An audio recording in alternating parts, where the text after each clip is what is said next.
The message that changed everything, the champagne flute, slipped from Olivia's trembling fingers, crystal shattering against the imported Italian marble of her penthouse apartment.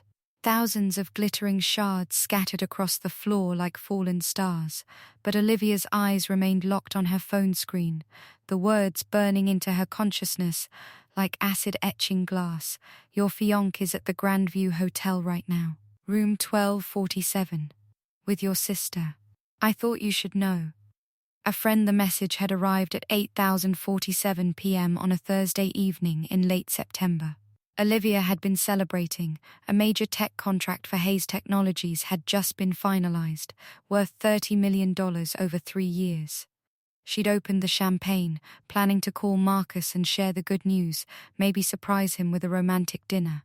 Instead, she'd received this message that would obliterate everything she believed about her life, her family, and the nature of love itself. Olivia Hayes, at 32 years old, had built an empire from nothing. She was the founder and CEO of Hayes Technologies, a cybersecurity firm that had revolutionized data protection for Fortune 500 companies. She'd started in her parents' garage, with borrowed equipment and a revolutionary encryption algorithm, working 20-hour days while finishing her Ember. Now her company had offices in 12 cities, over 300 employees, and annual revenue exceeding $200 million. She'd been featured in Forbes 30 Under 30, interviewed by TechCrunch and Wired, and had keynoted at major technology conferences. She had wealth, success, respect, and influence, and until 3 minutes ago, she'd believed she had love. The kind of transformative, soul-deep love that poets wrote about and movies tried to capture. Marcus Wellington. Even thinking his name now felt like swallowing ground glass.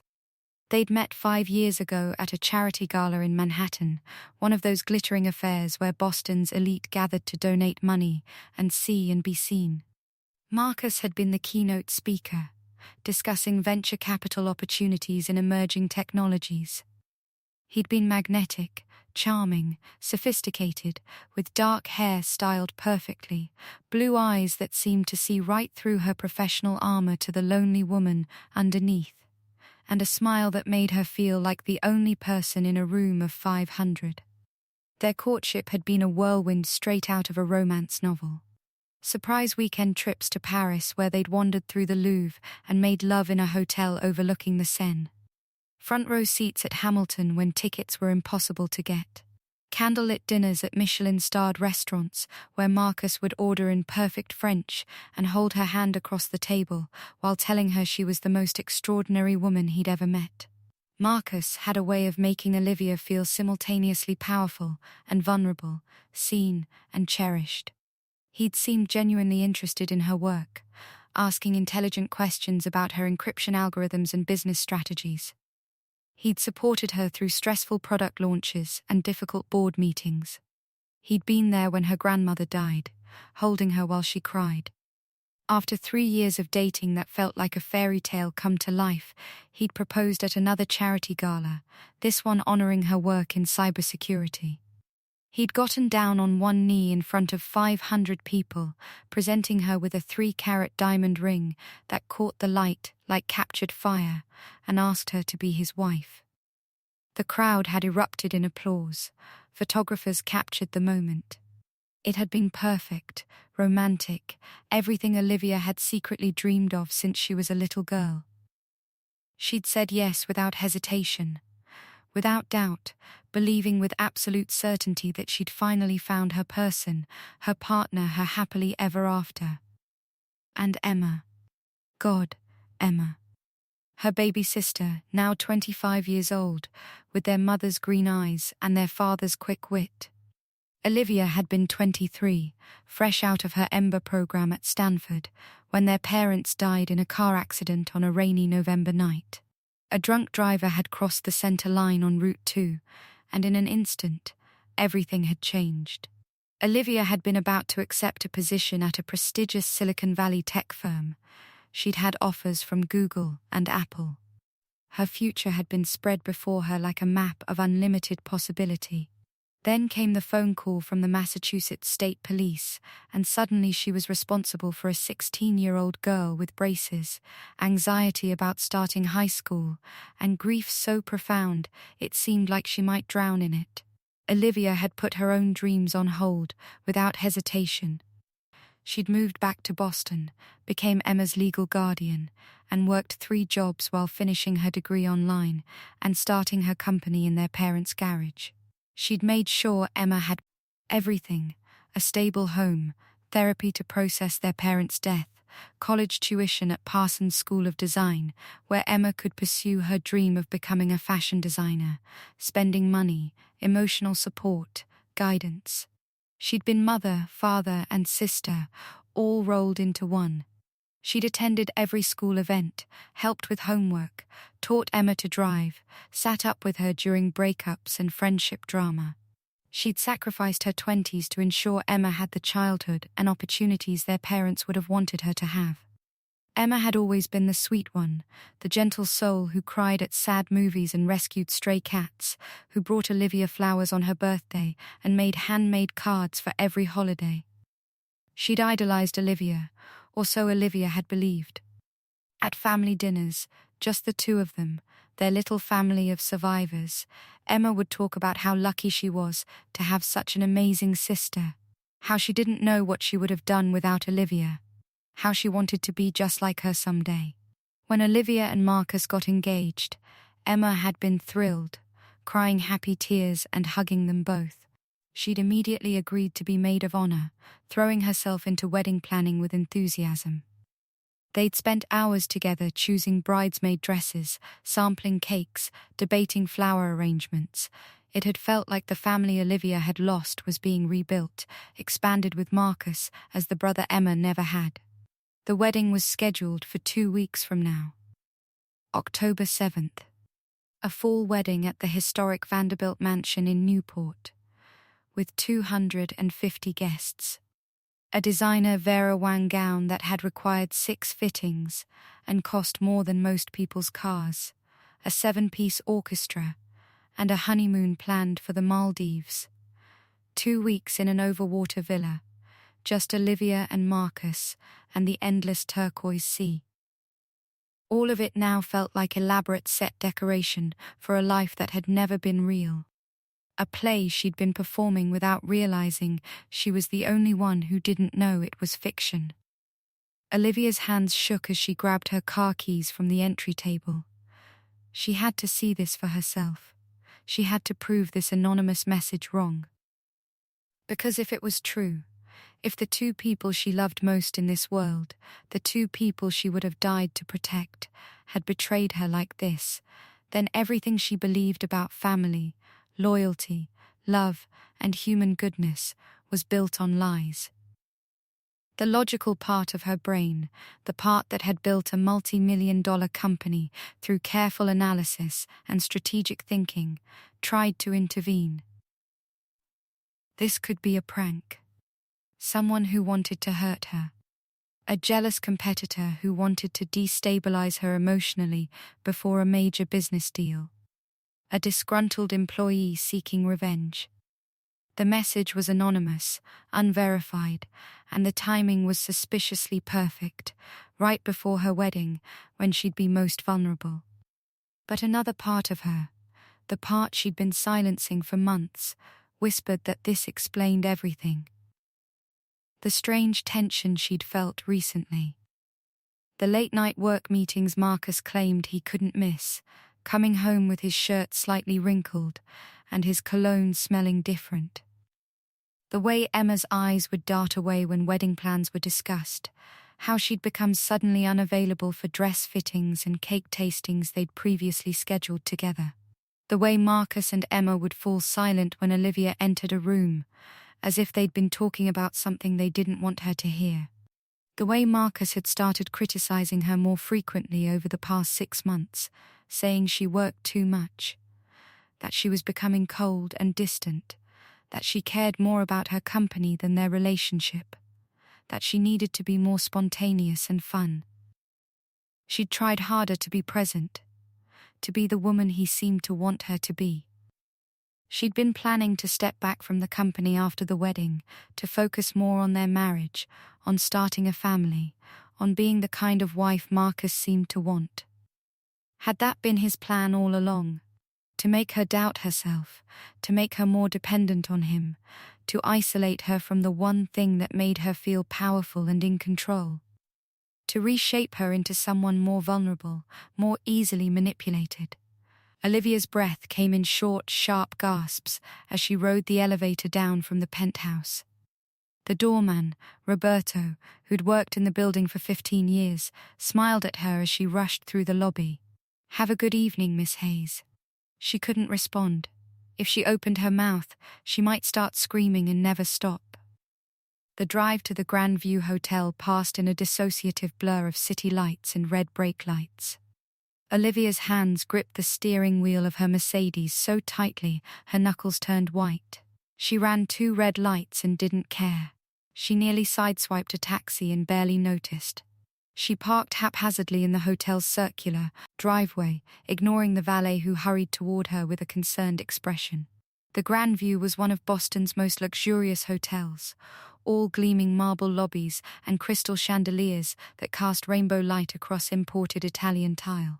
Olivia had attended events here countless times, charity galas, business conferences, networking dinners.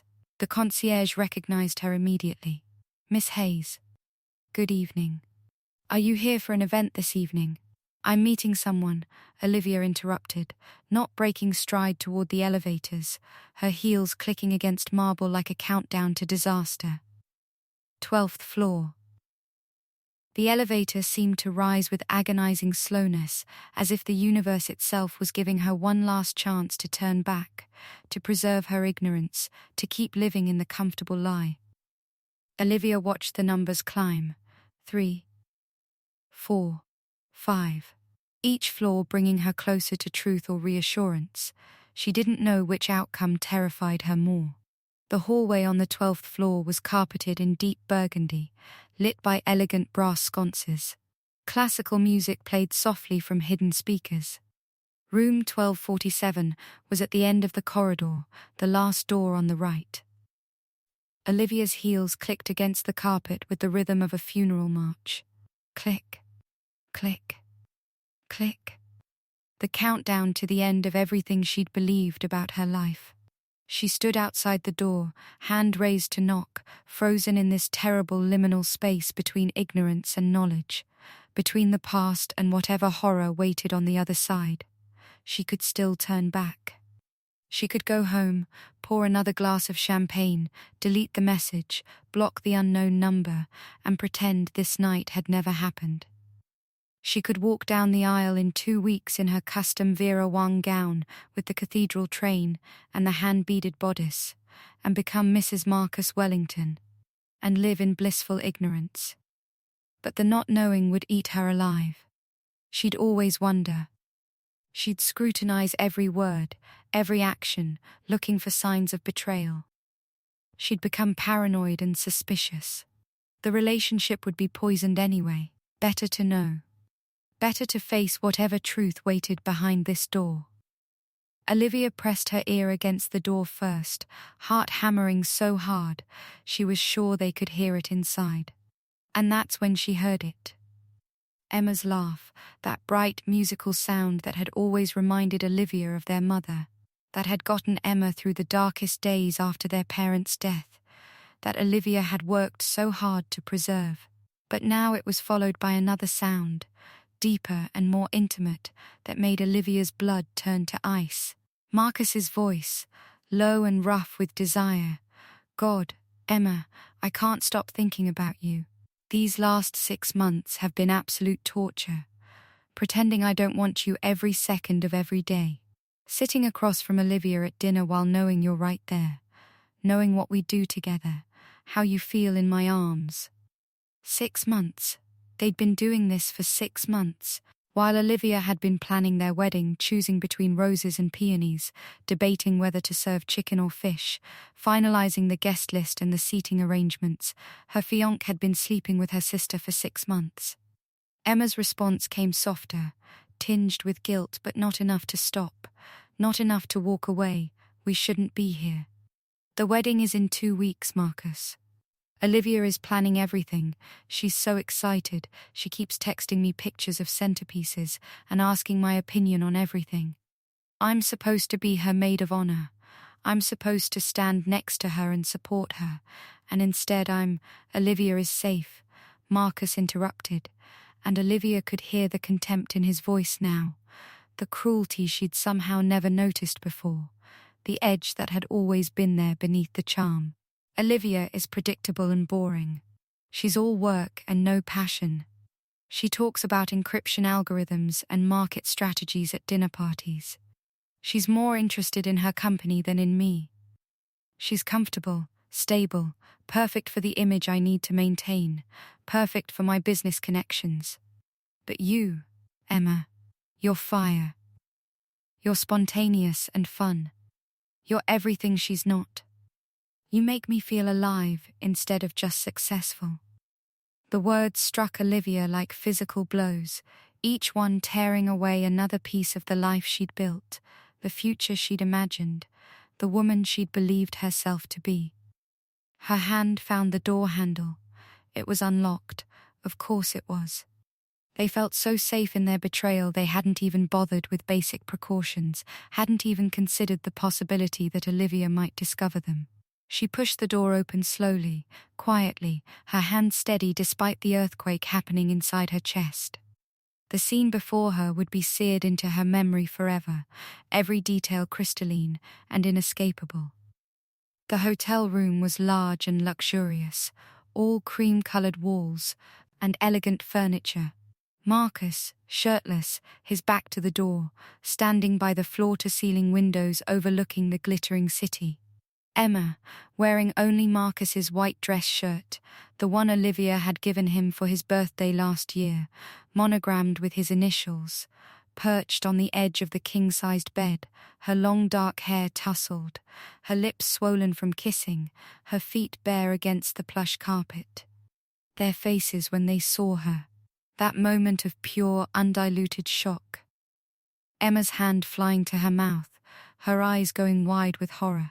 Marcus's body going rigid, his expression cycling rapidly through surprise, calculation, and then settling on something cold and defensive. The wine glasses on the bedside table, half empty. The scattered clothes on the floor, Marcus's suit jacket, Emma's dress, her shoes kicked off carelessly. The rumpled sheets bearing witness to their betrayal. Liv, Emma gasped, stumbling to her feet so quickly she swayed, grabbing the bedpost for balance. "Oh my God, Liv, I can explain, we didn't, can you?" Olivia's voice emerged eerily calm, though inside she was screaming, breaking, dying. "Can you explain how my little sister, the girl I raised after Mum and Dad died, the girl I put through college, the girl I've supported and loved and sacrificed everything for, has been fucking my fiancé for 6 months? Can you explain how you were planning to stand next to me as my maid of honor, wearing the dress we picked out together at that boutique in Newbury Street, while carrying on an affair with the man I was marrying? Were you going to continue this after the wedding, Emma? Family dinners where you both laughed at how stupid and blind I was. Weekend visits where you'd sneak off together while I made lunch." Emma's face crumpled, tears streaming down her cheeks, her body shaking. "I'm so sorry. I never meant for this to happen. It started at your engagement party. He was so nice to me, paying attention to me for once instead of treating me like your annoying little sister. And then it kept happening, and I couldn't stop. I didn't want to stop, and I know that makes me horrible, but I love you, Liv. You're my sister. You're everything to me. Don't." Olivia's hand shot up, silencing her, the gesture so sharp Emma actually flinched. "Don't you dare talk to me about love. You don't know what that word means. Love doesn't betray. Love doesn't lie. Love doesn't fuck your sister's fiancé in a hotel room 2 weeks before the wedding. Love doesn't let you stand there and help plan every detail while knowing you're destroying everything." Marcus, having recovered from his initial shock, had the audacity to look annoyed rather than ashamed. He pulled on his pants with deliberate slowness, as if Olivia was the one intruding on his privacy, the one being unreasonable and dramatic. "Olivia, let's be adults about this," he said, his tone condescending. The voice he used when explaining something to people he considered less intelligent. "These things happen. People have affairs. It doesn't mean the foundation of our relationship isn't solid. Emma and I have a connection. Something passionate and real. What you and I have is different. Partnership, stability, shared business interests, a good foundation for marriage and family. But it's not fire. You're too focused on work to provide that kind of intensity." Olivia stared at this man she'd planned to spend her life with, truly seeing him for the first time. The cruelty had always been there, lurking beneath the charm like rot under polished wood. The way he'd subtly criticize her in front of friends, "Olivia's married to her job, aren't you, darling?" The way he'd dismiss her ideas at dinner parties, "That's nice, dear, but let me explain how it really works." The way he'd made her feel like she needed to earn his affection by being less successful, less driven, less herself, more like whatever fantasy woman existed in his head. "You're right," she said quietly, and both Marcus and Emma looked surprised, hope flickering across their faces. "What we have isn't passion. Because passion requires honesty. It requires mutual respect. It requires actually giving a damn about someone other than yourself. It requires seeing your partner as an equal rather than a trophy or a bank account." She pulled the engagement ring from her finger, the ring she'd admired every single day, photographed for social media, showed off to friends and colleagues, the physical symbol of a future that had never been real, and threw it at his feet. It bounced once on the carpet, the diamond catching the light, and rolled under the bed like her dreams disappearing into darkness. "The wedding is off. Obviously. My lawyer will be in touch about removing your belongings from my apartment. You have 48 hours to get your things out before I change the locks and donate everything you leave behind to charity." "Your apartment?" Marcus laughed, and the sound was ugly, triumphant, revealing something that had always been there beneath his handsome face. "Sweetheart, I think you're forgetting something crucial. That penthouse is in both our names now. Half of everything you own is legally mine. That's what happens when you merge your business accounts before marriage, when you restructure your assets to include your partner as an act of trust and love. Remember that romantic gesture you made 18 months ago, showing me how much you trusted me, how committed you were to our future together, by making me a co-owner of your properties and giving me access to your investment accounts. That was very generous of you, very naive, but generous." The words hit Olivia like ice water, shocking her out of her grief-fueled rage into cold, terrifying clarity. He was right. In what she'd thought was a grand gesture of trust and commitment, drunk on love and believing absolutely in their future together, she'd restructured her assets. The penthouse was in both their names. He had signature authority on several of her business accounts. He was listed as a co-owner on 2 of her investment properties in Cambridge and the South End. She'd basically handed him the keys to her empire because he'd convinced her that was what people in love did. They merged their lives completely, held nothing back, showed absolute trust. "You planned this," Olivia breathed, the pieces clicking into place with horrible, precise clarity. "You never loved me. This was always about money. You researched me, found out I was wealthy and naive enough to believe in fairy tales, and you executed a long-term con. Everything was calculated. The courtship, the proposal, the romance, all of it." Marcus shrugged, not even bothering to deny it, his mask dropping completely, now that he'd been caught. "You're a brilliant businesswoman, Olivia. Beautiful, successful, independently wealthy. You're on lists of most influential people in tech. You're exactly the kind of target partner someone in my position looks for. But you're also desperately lonely and starved for affection after losing your parents and dedicating your 20s to raising your sister instead of having relationships. It made you easy to manipulate. You were so grateful that someone like me would choose you, so eager to prove you deserved me, that you made this almost too easy. He draped an arm around Emma's shoulders, and Emma didn't pull away. She stood there, tears still streaming down her face, mascara running, but she let him touch her, let him claim her even now. Emma here was just a bonus, Marcus continued, his voice casual, as if they were discussing a business transaction rather than the systematic destruction of Olivia's life and family. The sweet younger sister who's been living in your shadow her whole life, who resented you just enough to be vulnerable, who was tired of being grateful to you, tired of owing you everything, tired of being the charity case you saved, tired of everyone comparing her to brilliant, successful Olivia. Who wanted, just once, to be chosen first, to be the special one, to take something you had instead of always receiving your hand-me-downs and generosity. She was perfect. Emma's face went pale, something like recognition or horror flickering across her features, but she still didn't contradict him. The truth of his words hung in the air like poison gas, suffocating them all.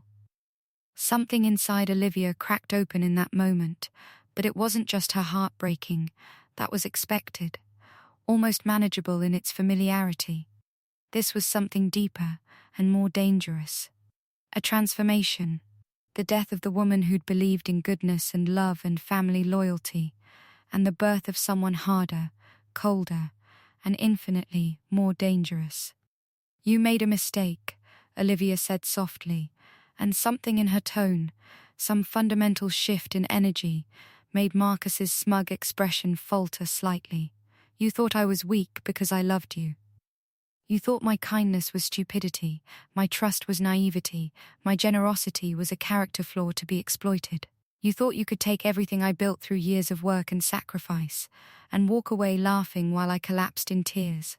She stepped closer, and both Marcus and Emma instinctively stepped back, some primitive part of their brains recognizing a threat they couldn't quite name. But you forgot something crucial, Marcus. I didn't build a multi-million-dollar tech empire by being soft. I didn't survive losing my parents at 23 and raising a teenage sister while launching a startup in a garage by being breakable. I didn't claw my way to the top of a male-dominated industry by being nice. I've been playing nice with you. I've been the woman you wanted me to be, sweet, trusting, accommodating, grateful for your attention, willing to reshape myself to fit your preferences.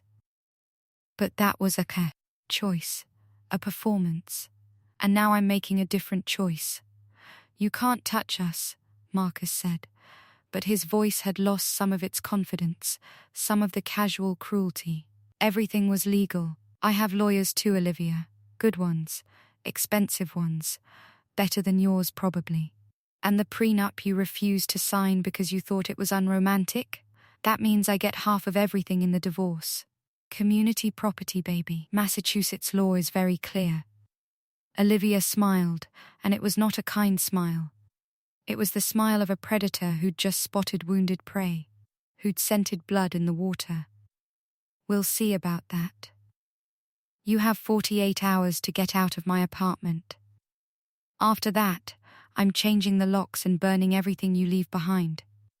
And Marcus, Emma, I want you to understand something very clearly. She paused, letting the silence stretch, making sure she had their complete attention. That they understood this wasn't an empty threat or an emotional outburst. I'm not just going to take back what's mine. I'm going to destroy you both, so completely, so thoroughly, so systematically, that you'll wish you'd never met me. You'll wish you'd chosen a different target, a different victim. You'll wish you'd been honest for once in your miserable lives. By the time I'm done, you'll have nothing. No money, no reputation, no freedom, no future. And Emma, you won't have a sister anymore either. You won't have family. You won't have the safety net you've always taken for granted. Consider that the price of your betrayal.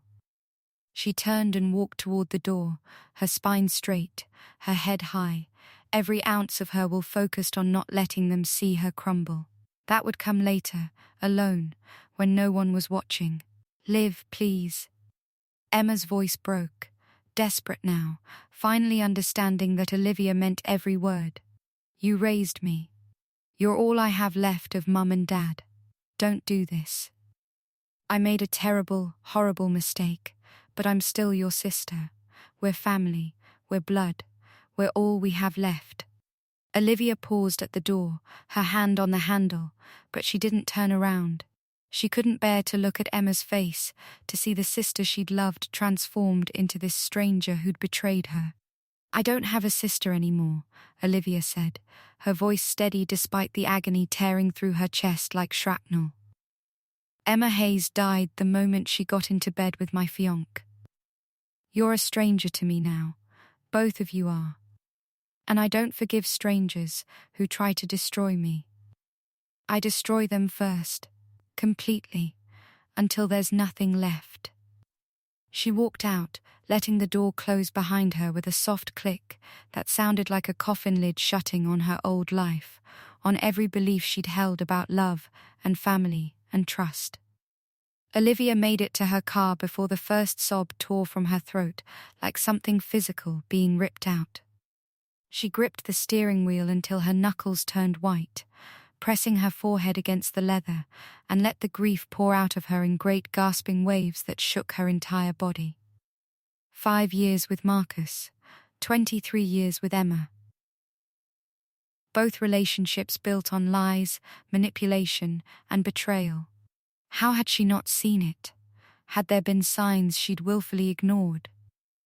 Had she been so desperate for family, for love, for connection in the wake of her parents' devastating deaths that she'd blinded herself to reality? Had she constructed an entire fantasy to avoid being alone? Her phone buzzed insistently in her purse, a constant vibration like a wasp trying to escape. She pulled it out with shaking hands. Text messages flooding in. Marcus, you're being overly dramatic. Let's talk about this like adults tomorrow when you've calmed down. We can work out a reasonable property division that benefits both of us. Emma, please Liv. I love you. I'm so sorry. I know I don't deserve forgiveness, but please don't hate me. You're all I have. Please answer. Please. Marcus again, I'm serious, Olivia. Don't do anything stupid that you'll regret. We're both reasonable, intelligent people. We can handle this maturely. Think about what you're throwing away.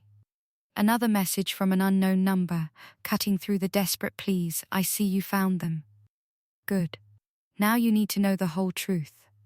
There's much more to this story than a simple affair and some stolen money. Meet me at Café Noir tomorrow, 10 am. Come alone. What you discovered tonight is just the beginning. Marcus Wellington is far more dangerous than you realize.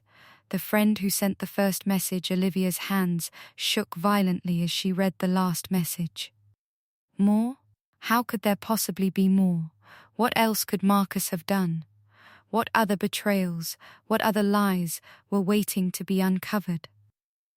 How deep did this rabbit hole go? She drove home on autopilot, muscle memory navigating the familiar streets while her mind spun with plans and counterplans and worst-case scenarios. Marcus was right about one thing. He had legal claim to her assets based on how she'd restructured everything 18 months ago in that moment of trust and love that now felt like the stupidest decision of her life. But Olivia hadn't built a successful company by accepting defeat or by playing by rules that others set. She'd built it by being smarter, more strategic, more relentless, and when necessary, more ruthless than everyone else in the room. If Marcus thought he could outmaneuver her, he was about to learn a very painful lesson about underestimating Olivia Hayes. When she entered her penthouse, her sanctuary that now felt contaminated by Marcus's presence, every room holding memories that were now poison, she went straight to her home office, not even bothering to turn on most of the lights. The city glowed outside her windows, beautiful and indifferent to her suffering. She booted up her computer and pulled up files, documents, emails, financial records. Every piece of data from her 5-year relationship with Marcus. If he thought he could take her money and walk away, he was wrong. If there was dirt to be found, Olivia would find it. She worked through the night, her grief transforming into something colder and more useful, calculated fury. She made calls to her lawyer, Daniel Rothstein, who answered despite the late hour because Olivia paid him very well for such availability. She contacted her accountant, her business partners, her financial advisors. She pulled every record of every transaction she'd ever made with Marcus.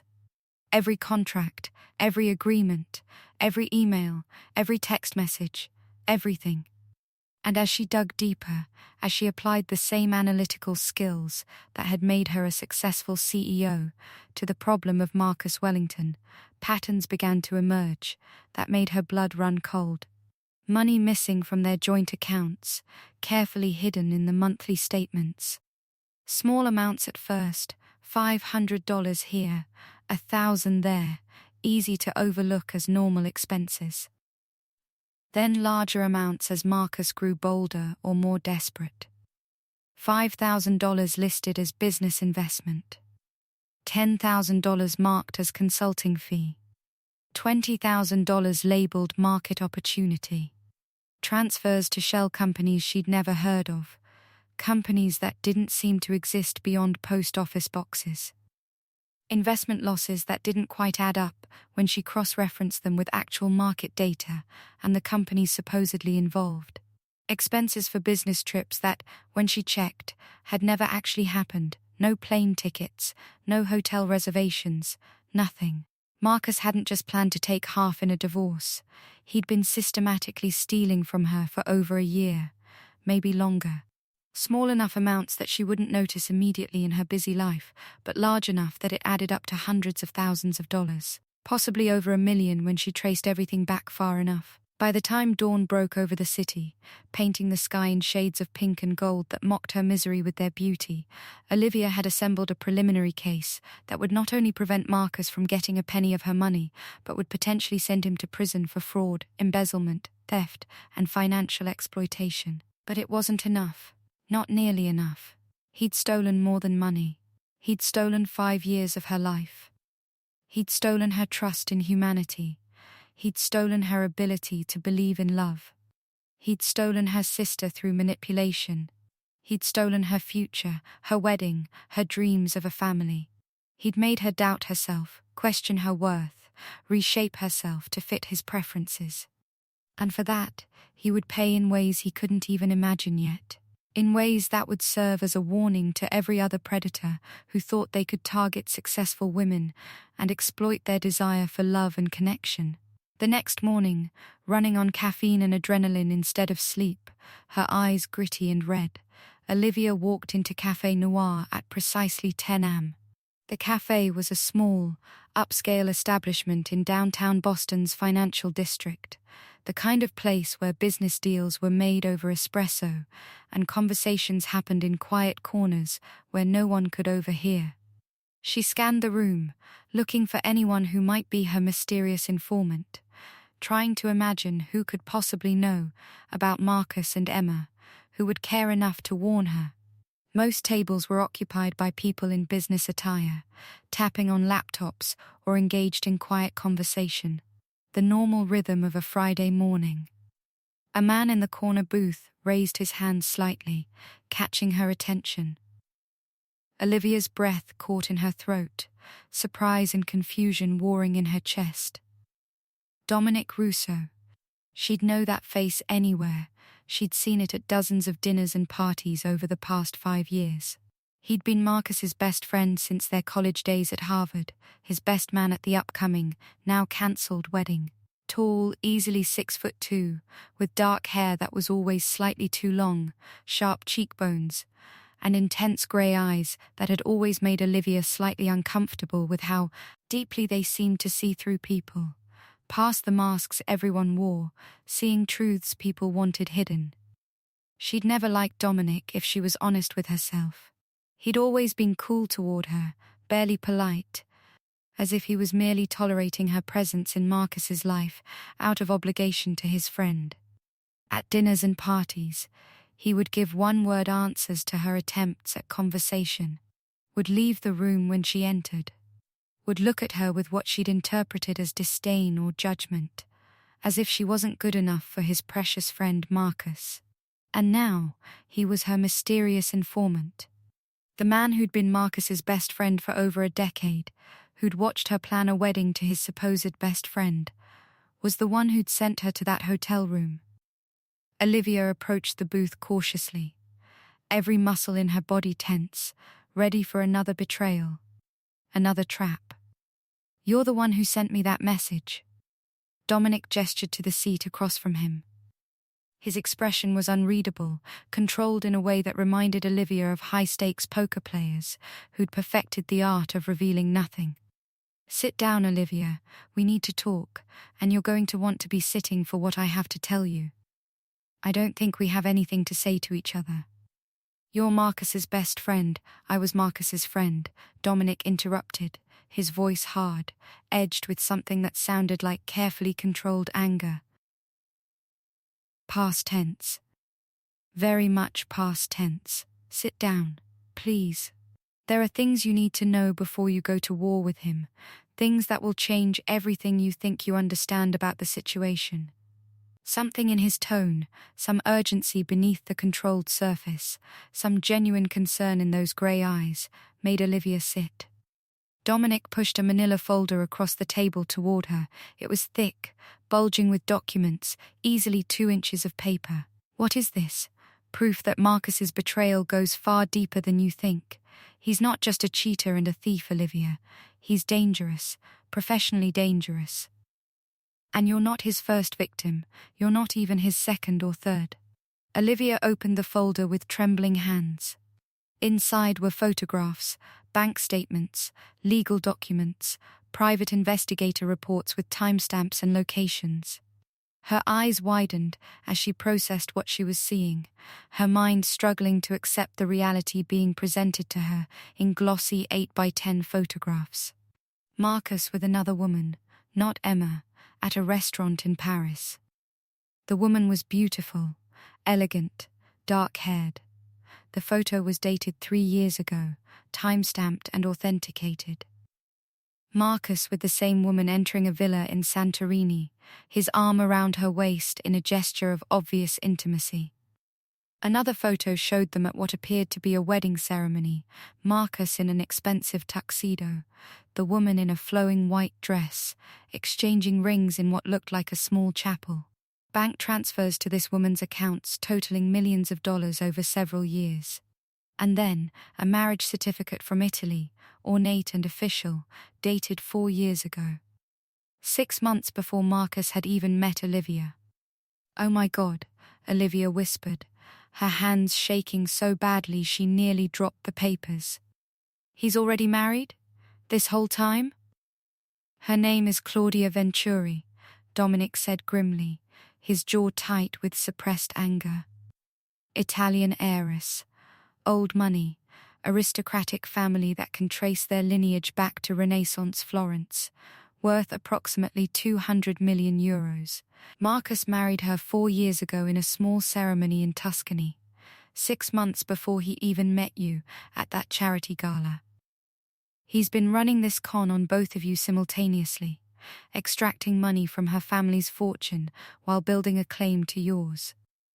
Playing the devoted husband to her when he visits Italy, playing the devoted fiancé to you here in Boston."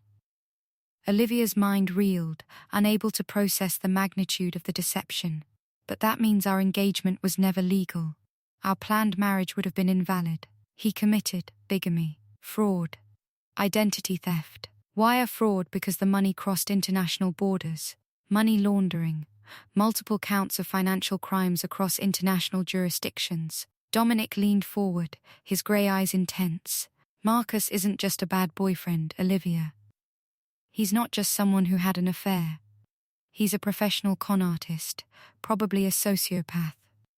You're not his first victim, and if I hadn't intervened, you wouldn't be his last. Claudia is his third wife that I know of. There was another woman before her, in California, a tech entrepreneur like you. He bankrupted her and disappeared before she could press charges. The cafe seemed to tilt around Olivia. She gripped the edge of the table to steady herself, focusing on the wood grain to keep from passing out. Why? She managed to ask through numb lips. Why are you telling me this? Why help me? You're his best friend. You've known him since college. You've been part of his life for years. Why betray him now? Dominic's jaw tightened, and for a moment, something raw and painful flashed across his carefully controlled face. Some emotion he usually kept locked away. Because I've watched him manipulate you for 5 years, and I've hated myself every single day for not speaking up sooner. Because I told myself it wasn't my business, that you were an adult who could make your own choices, that maybe I was wrong about him, that maybe he really did love you. But when I discovered he'd brought your sister into this, when I realized he was planning to destroy your entire family for money, when I understood the full scope of his operation, I couldn't stay silent anymore. He paused, his grey eyes meeting hers with an intensity that made her pulse quicken, in a way she didn't want to examine. Not now, not when everything was falling apart. And because you deserve better, Olivia. You always have. You deserve someone who sees how extraordinary you are, not someone who exploits your capacity for love and trust. You deserve to know the truth before you make any decisions about how to proceed. The words hung in the air between them, loaded with meaning Olivia wasn't ready to examine. Not now, when her entire world had just exploded for the second time in 12 hours. What do I do? She asked quietly, hating how small her voice sounded, how vulnerable. How do I stop him? He has legal claim to half my assets based on the restructuring I did. He's been stealing from me for over a year. And now you're telling me he's part of some international fraud operation. How do I fight that? Dominic smiled, and it was a predator's smile, cold and calculating and somehow reassuring. You don't just stop him, Olivia. You destroy him so completely, so systematically, that he'll never be able to do this to anyone else again. You bring down his entire operation, expose every crime, every victim, every lie. You make sure he spends the next 20 to 30 years in federal prison, and I'm going to help you do it. Why would you betray your best friend? Olivia asked, searching his face for deception, for another trap, for any sign that this was just another layer of Marcus's con. Marcus was never my friend, Dominic said coldly, his expression hardening. I've been investigating him for the past 8 months. I work in corporate security and fraud detection. That's my actual career. Though Marcus always told people I was just a venture capital investor because it sounded more impressive. I run Russo Security Solutions. When I saw discrepancies in some business dealings Marcus had with one of my corporate clients, I started digging. What I found, he gestured to the folder. Let's just say I've been building a case against him, gathering evidence, waiting for the right moment, the right catalyst. But I needed leverage, someone who could provide testimony and evidence from the inside. You're that leverage, Olivia. With your testimony about the embezzlement from your accounts, combined with what I have and what Claudia can provide once she learns the truth, we can put him away for decades. Olivia's hands shook as she processed this information. Everything she'd believed about her life, her relationship, even Marcus's friendships, had been a carefully constructed lie. She'd been living in an elaborate stage set, performing in a play where everyone knew their roles except her. And Emma? She asked, her voice barely above a whisper. Did she know? Was she part of the con, or was she just another victim he used? Dominic's expression softened with something that might have been pity. No. From what I can tell from my investigation, Emma was just another victim, another tool in his arsenal. Marcus seduced her because he knew it would hurt you the most, that it would give him additional leverage and destabilize you emotionally when everything fell apart. He exploited her resentment toward you, and yes, she did resent you, for being so successful, for being the one everyone admired, for having to be grateful to you for everything. He turned that resentment into something he could use, manipulated it, fed it, and turned her into a weapon against you. Olivia closed her eyes, and a single tear slipped down her cheek. Somehow, knowing that Emma had been manipulated too made it hurt worse, not better, because it meant they'd both been pawns in Marcus's game, both victims of his calculated cruelty. It meant the sister she'd loved and raised and sacrificed for had been so vulnerable, so easily turned against her, so desperate for attention that Marcus had been able to exploit her without much effort. "What's the plan?" Olivia asked, opening her eyes and meeting Dominic's gaze. The grief was still there, a constant ache in her chest like a broken rib pressing against her lungs. But underneath it burned something fiercer, something that would sustain her through what came next. The need for justice, for revenge, for ensuring Marcus could never do this to anyone else. Dominic pulled out a laptop and opened it, turning the screen toward her. It displayed a complex flowchart with Marcus's name at the center, connected by lines to dozens of other names, companies, shell corporations, and bank accounts spread across multiple countries. "We have 2 weeks before your original wedding date. In that time, we're going to systematically dismantle every lie Marcus has built.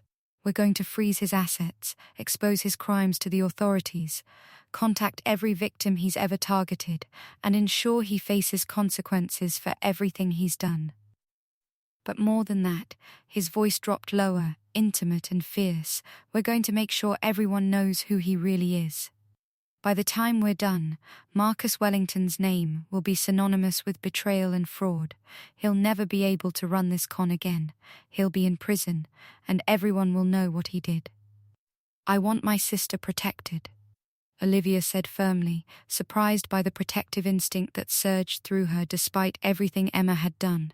She made terrible, unforgivable choices, but she doesn't deserve to go down with him.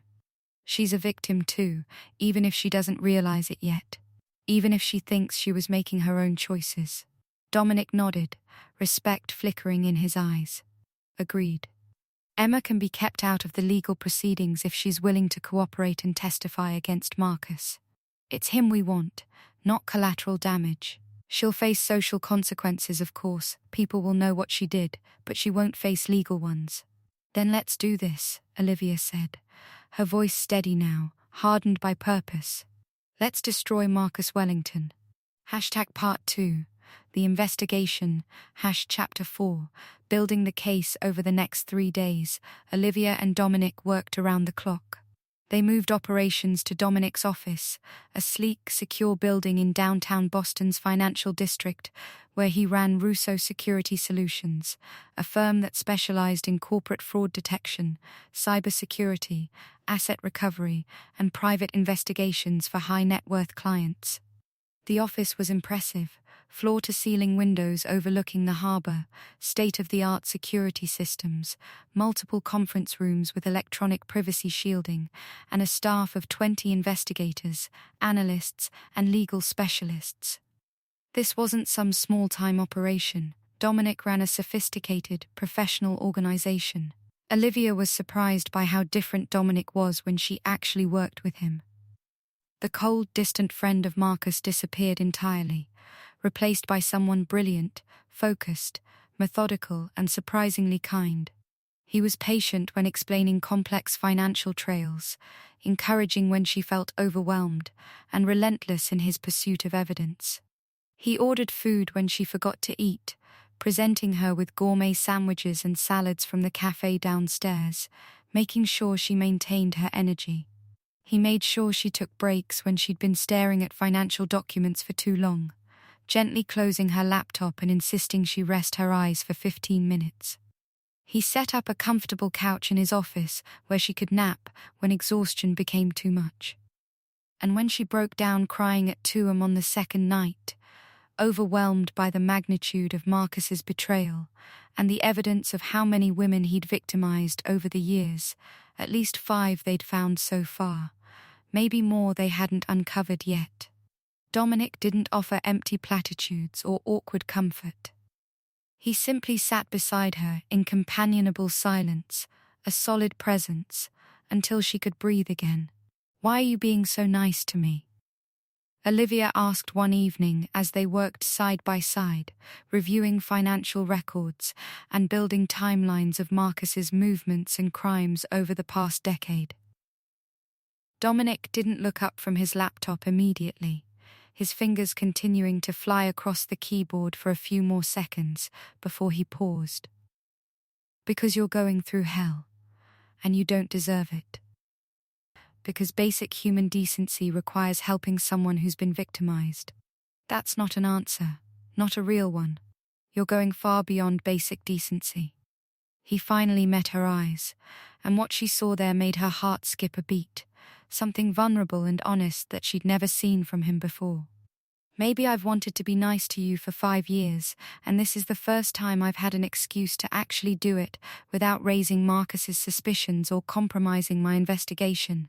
"You never liked me," Olivia said, confused by this revelation, trying to reconcile the Dominic she'd known with this one. "You barely spoke to me at dinners and parties. You always seemed annoyed or uncomfortable when I was around, like you couldn't wait for me to leave the room." A ghost of a smile crossed Dominic's face, softening his usually stern features. "I avoided you because being around you was torture. Watching Marcus treat you like an accessory, like arm candy to improve his image and make him look more legitimate when you deserved to be treasured. Watching him manipulate and lie to you while you looked at him like he hung the moon and stars. Watching him systematically undermine your confidence and make you doubt yourself. It made me furious, and I couldn't let that show without risking exposing him before I had enough evidence to take him down properly." Olivia's breath caught. "You were protecting me even then?" "Trying to," Dominic admitted, something like regret crossing his face. "Not very successfully, clearly, since you ended up engaged to him and almost married him. But yes, I've been watching your back for longer than you know. I've been documenting everything, building a case, waiting for the right moment to act. I just wish I'd acted sooner, before he brought Emma into it, before he caused you this much pain." The air between them shifted, charged with something Olivia wasn't ready to name. She pulled her attention back to the documents spread across the conference table, but she was acutely aware of Dominic's presence beside her in a way she'd never been before, aware of the subtle scent of his cologne, the warmth radiating from his body, the way his shoulder occasionally brushed hers as they worked. "Focus," she told herself sternly. "Revenge first, justice first, everything else later, if at all." They worked through the night, assembling evidence, building timelines, connecting dots. The scope of Marcus's operation was staggering. He'd been running these cons for at least 10 years, possibly longer. 5 confirmed victims. 3 of them he'd actually married.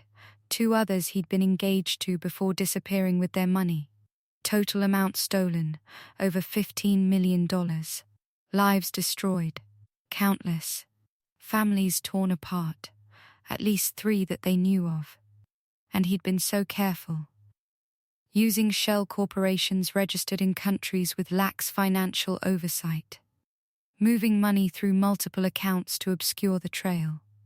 Changing his name slightly with each victim. Marcus Wellington, Marcus Wellesley, Mark Wellington, Mark Welton. Similar enough that it wouldn't trigger immediate red flags, different enough that background checks might not connect them.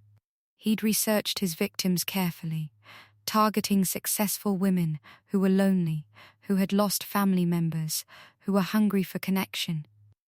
He'd tailored his approach to each one, becoming exactly what they needed. For Olivia, he'd been the charming partner who appreciated her intelligence. For Claudia, he'd been the exciting American who promised adventure. For the California victim, a tech entrepreneur named Jennifer Chen, he'd been the business partner who could help her expand internationally. He's a chameleon, Dominic said as they reviewed the patterns. He studies his targets, figures out what they need emotionally, and becomes that person. It's not just about the money, though that's obviously the end goal. It's about the manipulation, the control, the game of it. I think he enjoys destroying people almost as much as he enjoys stealing from them. He's a sociopath, Olivia said flatly, the clinical term making it easier to think about. Almost certainly, Dominic agreed. No empathy, no genuine emotions, just calculated moves designed to achieve his goals. People are just resources to him, tools to be used and discarded. By day 4, they had enough evidence to approach the FBI. Dominic had contacts in the Bureau's Financial Crimes Division. He'd helped them with several cases before. They scheduled a meeting for the following morning. But first, there was something else Olivia needed to do. Hashtag Chapter 5. Confronting Emma. Olivia stood outside Emma's apartment in Cambridge, a small one-bedroom that Olivia had helped her find and had been paying half the rent on for the past 2 years. She'd been avoiding this confrontation, but it needed to happen. Emma needed to understand what Marcus really was, what she'd really been part of. She knocked. After a long moment, Emma opened the door. She looked terrible, red-eyed from crying, her hair unwashed, wearing sweatpants and an old college t-shirt. The sight of her stirred something in Olivia, some ghost of the protective love she'd felt for so many years, but she pushed it down. "Liv," Emma whispered, and then she was crying again, reaching out. "Oh God, Liv, I'm so sorry, I've been trying to call you." Olivia stepped back, avoiding the embrace. "I'm not here for apologies, Emma. I'm here to tell you the truth about Marcus, because you deserve to know what you were really part of." She pushed past Emma into the apartment, which was a mess, takeout containers on the counter, clothes scattered on the floor, tissues everywhere, evidence of Emma's breakdown over the past few days. "Sit down," Olivia commanded, and Emma obeyed, sinking onto the couch with the automatic obedience of someone who'd grown up following Olivia's instructions. Olivia pulled out her phone and showed Emma the photographs. Marcus with Claudia. The marriage certificate. The evidence of his cons stretching back years. Emma's face went white, then green. No, that can't be right. He said he told me that you two weren't really in love, that it was just for convenience, that he was planning to end it after the wedding. He lied," Olivia said flatly. "About everything. To me, to you, to at least 5 other women we've found so far. You weren't special, Emma. You weren't chosen. You were a tool he used to hurt me, to destabilize me, to make me more vulnerable. That's all you ever were to him." Emma made a sound like a wounded animal, doubling over. "I thought, he said I was different, that what we had was real. Has he contacted you since I caught you?" Olivia asked, already knowing the answer from the expression on Emma's face. "No," Emma whispered. "He hasn't answered any of my calls or texts. I thought maybe he was just being careful, but he's done with you," Olivia said bluntly. "You served your purpose. He doesn't need you anymore. In fact, you're now a liability, someone who could testify against him. If he contacts you again, it will only be to manipulate you into staying quiet or to use you somehow." Emma was fully crying now, her whole body shaking. "I'm so stupid. I'm so fucking stupid. You were right about everything, and I threw away my sister for a man who was using me. How could I not see it?" "Because he's good at what he does," Olivia said, her voice softening slightly despite her anger. "Because he's had years of practice manipulating people. Because he studied you, figured out your vulnerabilities, and exploited them. That doesn't make what you did okay, Emma. You still chose to betray me. But you were a victim too, in a different way. What happens now? Emma asked through her tears. Are you pressing charges against me? Are you going to destroy my life like you promised? Olivia sat down, maintaining distance on the opposite end of the couch. That depends on you. The FBI is going to want to talk to you about Marcus, about your relationship with him, about anything he might have said or done. If you cooperate fully, if you testify against him, then you can avoid legal charges. You'll still face social consequences, people will know what you did, but you won't go to prison. And us? Emma asked, her voice small. Is there any chance? Can we ever? I don't know, Olivia said honestly. Maybe someday, years from now, we can have some kind of relationship again. But not now, not when the wound is this fresh. Right now I can barely look at you without feeling sick. Right now every time I think about what you did, I want to scream. So no, Emma, we're not okay. We may never be okay. But I'm giving you a chance to do the right thing, finally. Take it. Emma nodded, tears still streaming down her face. I'll do whatever you need. I'll testify, I'll tell them everything. And Liv? I know you probably don't believe me, but I really am sorry. I love you. I've always loved you. I got lost. I made terrible choices. And I'm going to spend the rest of my life trying to make up for it. Olivia stood to leave. Sorry isn't enough, Emma. Sorry doesn't undo the betrayal. Sorry doesn't give me back the 5 years I wasted on Marcus, or the 23 years I thought we had as sisters. But it's a start. The FBI will contact you within 48 hours. Tell them everything. She walked out, and this time, Emma didn't try to stop her. Chapter 6, the FBI gets involved. The meeting with FBI Special Agent Sarah Chen went better than Olivia had hoped. Agent Chen was in her 40s, sharp-eyed and professional, with a reputation for taking down white-collar criminals. She listened to their evidence with growing interest, occasionally making notes or asking clarifying questions. This is extensive work, Agent Chen said after they'd presented everything. Mr. Russo, your firm does excellent investigations. And Miss Hayes, I'm sorry you had to go through this. But what you've brought me is enough to start a federal investigation. Wire fraud, identity theft, bigamy, financial crimes. We can build a solid case here. How long until you can arrest him? Olivia asked. We'll need to verify some of this independently, gather additional evidence, contact the other victims, probably 2 to 3 weeks before we can make an arrest that will stick.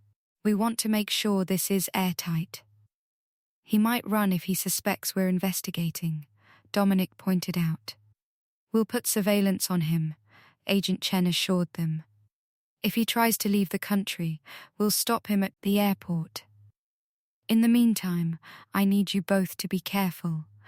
If Wellington realizes what you're doing, he might become dangerous. These con artists, when they're cornered, can be unpredictable. Olivia hadn't considered that Marcus might actually physically harm her. He'd never been violent during their relationship, but then again, she hadn't thought he was capable of any of this.